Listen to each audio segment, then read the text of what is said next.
Hi, my name is Emma Wilson. When I was in primary school, I was very fortunate to have some fantastic teachers. From my class teachers, to the sports teacher, the music teacher, the librarian, and even the principal. I remember how passionate they all were and how seriously they took their roles. The teachers connected with each individual student and gave us the confidence to achieve our best.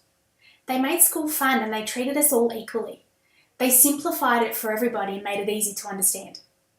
They were so motivating and inspiring that it was then that I knew what I wanted to do when I grew up. I wanted to be a teacher just like them. And if I could be half the teacher that they were, then I'd feel that I'd succeeded. It wasn't until a few years ago that the idea of becoming a teacher really hit home. I was attending a school readiness program one day a week with my son.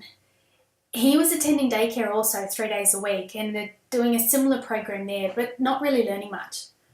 The early childhood educator at the primary school reminded me so much of my own primary teachers. She connected with my son instantly in a way that others couldn't, and a way that I couldn't. She engaged him in each activity and he thrived.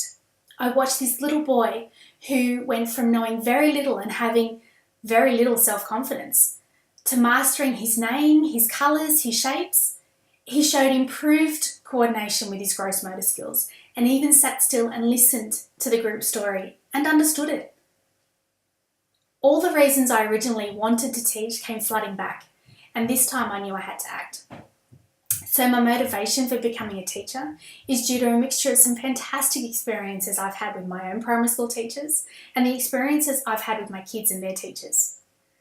I've chosen primary school teaching because I believe that this is the most important time in a student's life, where a teacher can either make or break them.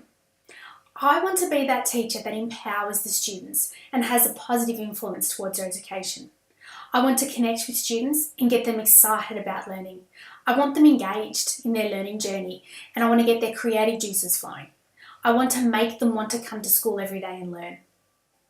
I want to be that teacher that makes a difference in a student's life. Teaching over the past decades has evolved greatly. We've gone from blackboards and overhead projectors to whiteboards and interactive smart screens. We have computers in the classrooms rather than a single computer lab. We're using iPads, iPhones, iPods, and I think the idea of all this technology in classrooms is what gets kids excited about coming to school and learning, and that gets me excited. Technology is such a powerful learning tool. It gives the students the ability to travel around the world without leaving the classroom. It allows them to, I think, get a better understanding of a subject matter. Students have the freedom to be more creative beyond just a pen and a paper and colouring in pencils and crayons and stickers and glue. And for the students that may not perform well in a traditional classroom environment or may be lagging behind in academic development, technology can give them that sense of belonging and confidence they need to help them learn. While I don't claim to be overly tech savvy, I think I know enough to be able to engage with the students and help enrich their learning process. And what I don't know, I have no doubt that the students will teach me. We can't ignore technology in the classroom, and nor should we. But we do need to remember that there are other skills that need to be learnt that aren't digital.